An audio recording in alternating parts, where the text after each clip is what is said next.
Ok, então vamos iniciar a apresentação da equipe Neptuno 01, apresentada pelo Bruno e pelo Guilherme. Boa apresentação para vocês. Obrigado.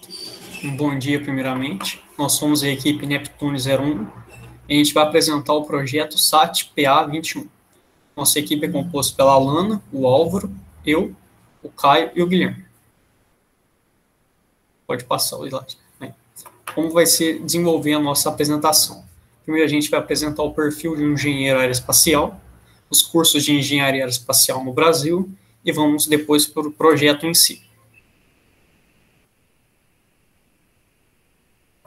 O perfil de um engenheiro aeroespacial. O que faz um engenheiro aeroespacial? Ele atua na concepção, projeto, construção, operação, manutenção, inspeção e revisão de veículos aeroespaciais. Em quais áreas ele pode trabalhar? Ele pode trabalhar na aeronáutica, trabalhando com aeronaves, como os aviões e helicópteros. Ele pode trabalhar no setor espacial, desenvolvendo foguetes, satélites, entre outras coisas, em institutos de pesquisas, universidades e na defesa militar. Agora, onde que um engenheiro aeroespacial pode estudar? Pode passar o slide. Existem 9 faculdades que fornecem esse curso no Brasil. A mais destacada entre elas, de longe, é a UFSM. Então, a gente vai falar somente dela aqui. O curso na UFSM. O curso está localizado no campus Camobi. É um total de 4.155 horas, que é dividido em 10 semestres, sendo o último semestre utilizado para estágio supervisionado. O curso em si, ele requer o trabalho de conclusão de curso, o TCC.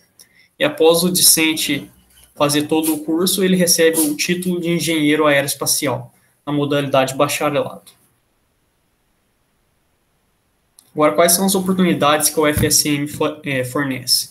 Ela fornece intercâmbio no exterior, também estágio no exterior, projetos de iniciação científica, parceria com o INPE. Essa parceria com o INPE é um projeto de CubeSats da UFSM, onde atua principalmente os graduandos e os professores em parceria com o INPE.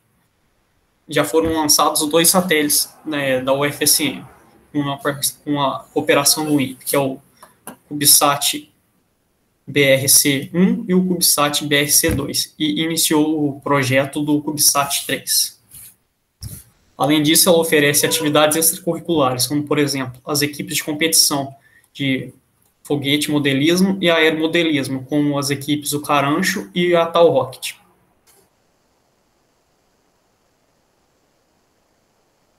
Agora, especificando um pouco dentro do nosso curso, a área de atuação.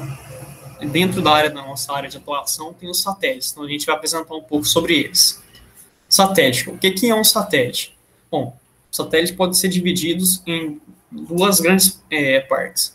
Um é o satélite natural, que é aquele que não foi construído pelo homem e que orbita a Terra ou algum sistema, como, por exemplo, a Lua. E o satélite artificial, que é qualquer corpo feito pelo ser humano colocado em órbita ao redor da Terra, ou de qualquer outro corpo celeste. Os satélites podem ser classificados quanto à sua massa. O pico, a gente colocou só as principais aqui. Que é o pico satélite, que é menor que 1 kg, o nanosatélite, que vai de 1 a 10 kg, o microsatélite de 10 a 100 kg e o médium satélite, que vai de 100 a 1.000 kg. Agora, os componentes de um satélite. O satélite, ao total, ele pode ser dividido em 2 grandes partes, que é a carga útil, onde ficam as informações sobre a missão a ser realizada, também onde ficam os painéis solares, coisa e tal, e a plataforma, que é a partição onde se localizam subsistemas que atuam no funcionamento do satélite. Agora vamos falar um pouco desses subsistemas, que fica na plataforma. Tem um subsistema de controle térmico, TCS, que controla a temperatura do satélite, o subsistema de determinação e controle de altitude, que é o que faz o satélite ficar na órbita correta, se ele está apontado ou não para o Sol. Tem o sistema de estruturas e mecanismos, que passa as informações para os outros, o subsistema de gestão de dados, o subsistema de potência elétrica, o subsistema de propulsão, que é o que faz o satélite atua junto com o controle de atitude para manter ele sempre na órbita certinha, e o subsistema de telemetria, rastreamento e comando, TTIC. Agora, existem as órbitas que os satélites podem ficar, e elas são classificadas quanto à sua trajetória. Tem a órbita geossíncrona, que move-se em sentido oeste-leste, a geoestacionária, que forma um ângulo de 0 graus com o equador, ou seja, nessa órbita a velocidade do satélite é igual à velocidade da Terra. Como exemplos de satélite que atuam nessa órbita é o satélite de comunicação. E também temos a órbita polar, que é o satélite que move-se de norte a sul, que são principalmente os satélites meteorológicos que ficam nessa órbita. As órbitas também podem ser classificadas quanto à altitude. A baixa órbita fica entre 180 km e 2.000 km de altura. Elas apresentam maior velocidade. Um exemplo são os satélites meteorológicos e outros satélites que atuam no clima. A média órbita entre 2.000 km e 35.780 km. Os exemplos de satélites que ficam nessa órbita são satélites de sistemas de posicionamento global. E a alta órbita, superior a 35.780 km de altura. O exemplo de satélites é o satélite de comunicação. Na imagem do lado dá para ter uma ideia das órbitas dos satélites. Agora vamos falar um pouco sobre os satélites brasileiros. Eles podem ser divididos nos satélites bem-sucedidos e nos mal-sucedidos. A gente pode começar primeiro pelo Dove Oscar, que foi o primeiro satélite que teve uma participação brasileira. Também pode falar sobre o Nanosat C1, que foi lançado em 2014, foi o primeiro CubeSat brasileiro. E o Amazônia 1, que foi o primeiro satélite 100% brasileiro. O interessante do Amazônia 1 é que ele demorou 12 anos para ser construído e foi lançado no início desse ano. Agora, passando para os mal-sucedidos, a gente pode citar o Satec 1, que foi lançado em 2003, mas não teve sucesso. O Unosat 1, também de 2003. E dentro dos satélites mal-sucedidos, teve um fato mais importante, que foi o acidente de Alcântara. O que foi esse acidente? Foi um grande incêndio seguido de algumas explosões que destruíram um foguete brasileiro que faria o lançamento dos satélites. E nesse acidente teve 21 técnicos civis mortos. Aí tem algumas imagens de satélites, o Cibers 1, o Cibers 2 e o Cibers 4. E aqui tem a fase do ciclo de vida de um projeto espacial, que não é somente para satélites, ele pode ser aplicado em qualquer projeto de veículos espaciais. Ele é dividido em concepção, onde fica a fase 0, que é a análise da emissão, ou seja, ali vai ser definido os requisitos, o que precisa ser feito. Aí depois tem a viabilidade, que é a fase A. Ele vai ver se vale a pena fazer isso, se não vai ficar muito caro, se realmente vai trazer os benefícios que espera. Aí tem a fase do projeto, que é a fase B, que é a definição preliminar do projeto, onde vai definir o que ele vai fazer, o que ele vai ser. E a fase C, que é a definição detalhada do projeto, onde vai ser feito todos os desenhos técnicos para o fabricamento das peças. A execução é onde vai montar o satélite, vai fazer todos os testes, para ver se ele aguenta tal temperatura, se ele aguenta tal altitude. E depois vem a operação, que é a fase E, que é o lançamento do satélite. E após ele cumprir toda a vida útil dele, ele vai ser descartado. Ou ele pode voltar para a atmosfera terrestre, caindo no mar, ou ele pode ser somente desativado da órbita dele, indo para uma órbita que não é usada para lançamento de satélite. Agora, como um exemplo de fazer engenharia de verdade, fazendo um projeto de um satélite, a gente vai mostrar para vocês o nosso projeto, que relaciona 2 subsistemas de um satélite de forma simplificada pelo software Tinkercad. Passo a vez para o Guilherme. Bom, a partir de agora eu vou começar a falar sobre o nosso projeto que nós mesmos elaboramos.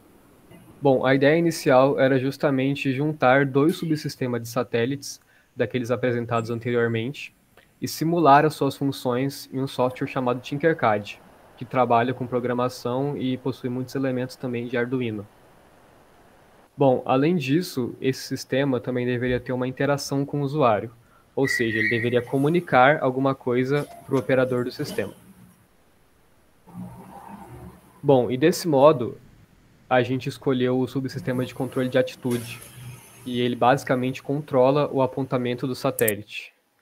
Bom, e nesse quesito ele possui diversas aplicações, como por exemplo um satélite que possui a missão de tirar fotos do planeta Terra, ele deve controlar a sua atitude de modo que a câmera esteja apontada para o planeta.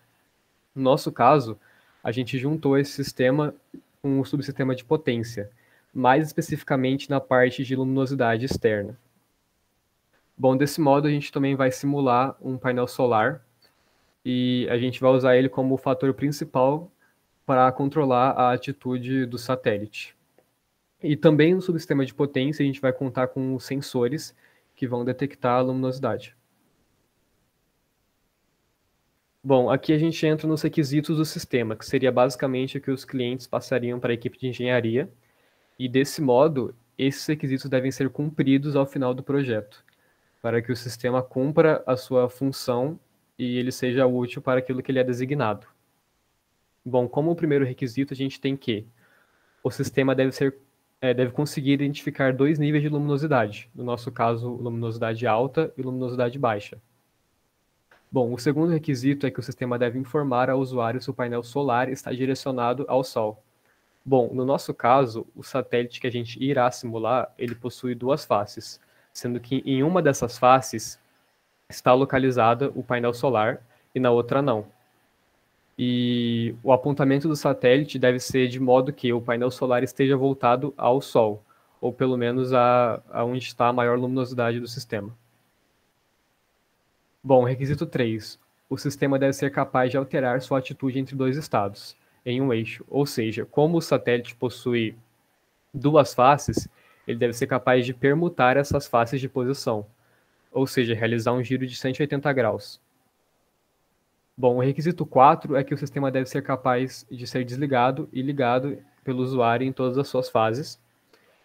O requisito 5, o sistema deve conseguir ser controlado pelo Arduino, né? Que no caso é uma peça programável que a gente montou um código em C++ para garantir que os outros requisitos sejam cumpridos também. Bom, concomitantemente entra aqui a fase de funções do sistema, que também vem para cumprir os requisitos. Bom, desse modo, a função 1 seria identificar dois níveis de luminosidade, que, como eu comentei, seria a luminosidade alta e a baixa. Bom, a função 2, identificar a atitude, nesse caso, através da luminosidade detectada pelos sensores que a gente instalou. E a fase 3, indicar se o painel está virado para o Sol, detectando qual é a face que possui a maior luminosidade e se a que possui é a que está o painel. A função 4, controlar a atitude através do motor que a gente botou lá no nosso sistema também. A função 5, direcionar a informação dos subsistemas, atitude e potência para o computador de bordo. Ou seja, o Arduino receberá inputs e a partir desses dados coletados pelos sensores ele deve conseguir tomar as decisões corretas, né? Principalmente pela programação que a gente fez. A função 6 seria ligar o sistema e a função 7 desligar o sistema. Bom, aqui a gente montou um diagrama de máquina de estados finitos, que seria a nossa Finite State Machine, que eu vou explicar ele, que a partir disso a gente também vai conseguir entender o sistema montado completo, né? Visto que tudo que está aqui nesse diagrama deve ser cumprido no sistema. Bom, partindo de um estado desligado, após ele ser ligado, ele vai entrar em um estado de espera e vai aguardar os dados dos sensores. Bom, caso a maior luminosidade seja detectada na face em que o painel está instalado, o LED verde será ligado, para indicar que o apontamento do satélite está correto. Bom, após isso ele vai entrar em estado de espera de novo, e caso a face de maior luminosidade seja a face contrária ao painel, ele vai testar para ver se o LED verde está ligado, e caso ele estiver ligado, ele vai desligar o LED verde, e logo após isso ele vai ligar o LED vermelho, para indicar que o apontamento do satélite não está correto. E após ligar o LED vermelho, ele vai realizar o giro de 180 graus em torno do eixo do comprimento, ou seja, ele vai trocar as faces. E após isso, vai desligar o LED vermelho e voltar para o estado de espera. Bom, e esse é basicamente o funcionamento do nosso sistema completo. Bom, e para isso, a gente deve alocar as funções do sistema nos elementos que o Tinkercad disponibilizou para a gente. Nesse caso, a gente botou a função de ligar o sistema no switch, a função de ligar e desligar o sistema, né? No switch, que seria um interruptor que possui lá no Tinkercad. Bom, a computação de bordo é realizada pelo Arduino, como eu tinha comentado anteriormente também. Bom, já a função de girar o satélite, né, que simularia o motor ou a roda de reação, que controlaria a atitude, a gente utilizou o microservo. E os LEDs foram utilizados para indicar a face de maior luminosidade, sendo que o LED verde vai estar ligado se a face de maior luminosidade fora do painel, ou seja, o apontamento está correto, e o LED vermelho, o contrário. Bom, e os fotorresistores a gente utilizou como os sensores, os inputs do nosso sistema. Né? E nesse caso, as suas funções seriam a de identificar a luminosidade e a de identificar a atitude por meio dessa luminosidade. Bom, aqui entra a parte da oficina, que seria onde a gente iria para o Tinkercad e realizaria a montagem passo a passo, só que a gente vai passar só por cima aqui, como os professores sugeriram. E aqui tem uma foto do sistema completo montado no Tinkercad, né? Bom, o primeiro passo seria justamente instalar a placa de ensaio, né? Junto com o Arduino. E outra coisa também, a gente botou aqui a coloração dos fios, sendo que a vermelha indica as cargas positivas e a preta indica as cargas negativas. Bom, o segundo passo seria a gente inserir os fotorresistores, né, sendo que o fotorresistor da direita representa a face do painel e o da esquerda a face contrária ao painel. Né? E juntamente com isso a gente botou os resistores, né, para controlar a corrente e ligou aqui os fotorresistores como os inputs no nosso Arduino. Bom, o terceiro passo seria justamente colocar os LEDs, né, também com resistores para controlar a corrente, e eles serviriam aqui como output para indicar o estado do sistema para o usuário.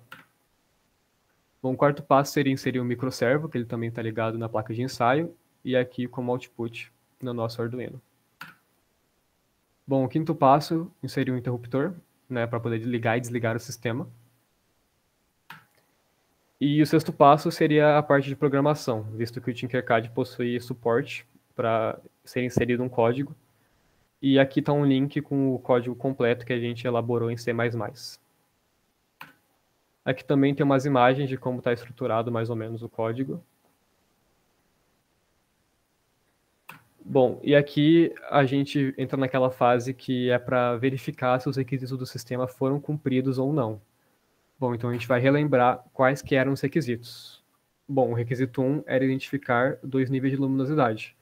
E isso foi verificado, visto que a luminosidade alta é verificada pelo LED aceso e a baixa pelo LED desligado. Bom, o requisito 2 é informar ao usuário se o painel solar está direcionado ao Sol. Isso também está verificado, visto que o LED verde vai estar aceso caso isso estiver acontecendo e o LED vermelho caso o contrário. Bom, o requisito 3, ele deve ser capaz de alterar sua atitude entre dois estados em um eixo. Isso é verificado pela própria rotação do motor microservo. Ele deve ser capaz de ser ligado e desligado pelo usuário em todas as suas fases. Bom, a demonstração está justamente por alterar o switch e conseguir ligar e desligar o sistema. E o requisito 5, ele deve ser controlado pelo sistema Arduino, e isso está demonstrado pela programação em C++, que é aplicada na peça Arduino, e é ele que funciona como o computador de bordo do sistema em si. Portanto, esse requisito também está verificado. Bom, e no mais é isso. A gente queria agradecer aos professores pela orientação e pelas dicas durante todo o desenvolvimento do projeto. E, no geral, é isso. Muito obrigado. Mas antes de encerrar, eu só queria compartilhar uma curiosidade com vocês sobre satélites. O nome satélite, geralmente, quer dizer, o satélite também pode ser chamado de veículo espacial, porque ele leva a carga útil, ou seja, está levando alguma coisa para realizar a pesquisa, a missão dele. Então ele também é um veículo que viaja no espaço. E mais uma curiosidade sobre satélite é que Satélites normalmente é a nomenclatura de sistemas que orbitam a Terra. E quando são sistemas que orbitam outros planetas, ou até mesmo fora do sistema planetário, se chama sonda, como a Voyager.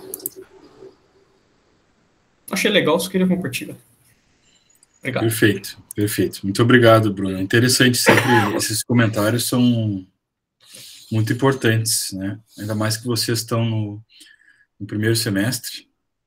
É importante ter bem claro esses conceitos, né, que vão ser utilizados aí ao longo do curso. Então, parabéns a Alana, Álvaro, Bruno, Caio e Guilherme. Tá? A apresentação também estava muito boa, o projeto de vocês está bem interessante, está bem...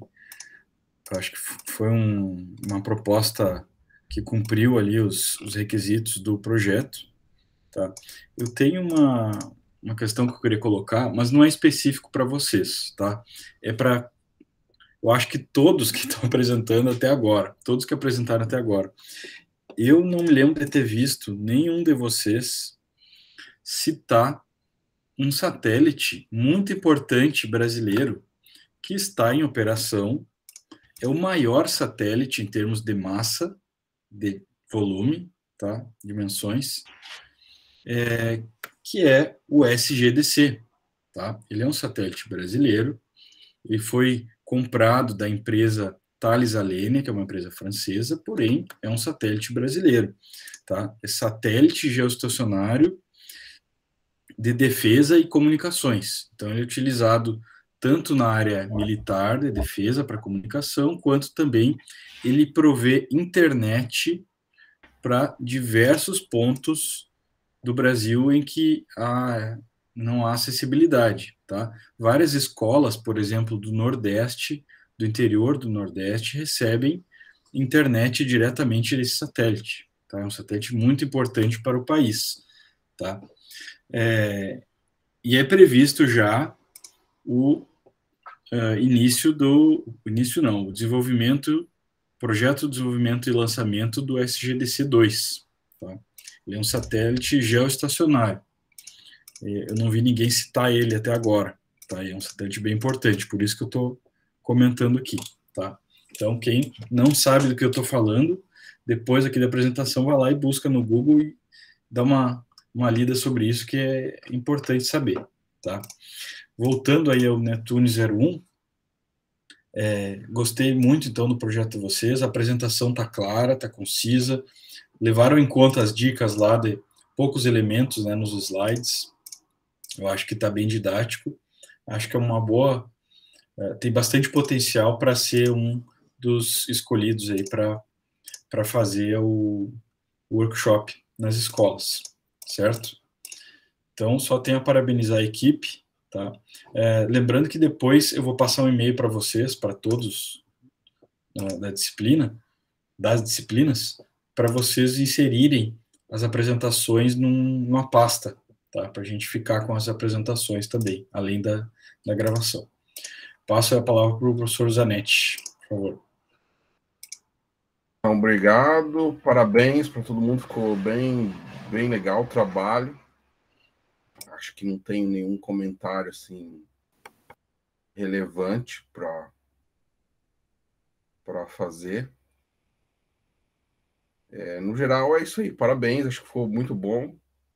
E aí vamos seguir em diante. Acho que, como o professor Eduardo já disse, né, vai ser bem útil, né, esse tipo de projeto, bem útil para orientar vocês, né, ao longo do curso, né, você já tem uma visão mais ampla, né, do que acontece, mais detalhada, né, aí vocês vão se aprimorando ao longo do curso. Com uma atividade também que é bem prática, né, que é programar um subsistema. Então, parabéns. Legal. Então, lembrando que esse processo que vocês passaram, talvez um que outro não tenha entendido exatamente, tá? Mas eu tenho certeza que a sementinha da engenharia de sistemas foi plantada aí na cabeça de cada um, né? Essas fases que vocês seguiram aí, a alocação funcional, os requisitos, né?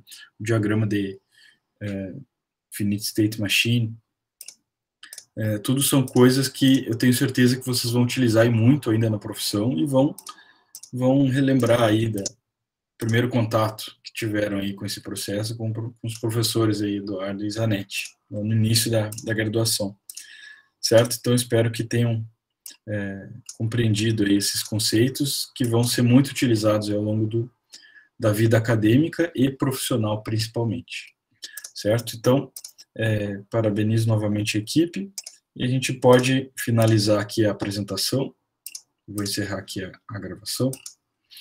E aí a gente tem uns minutinhos, então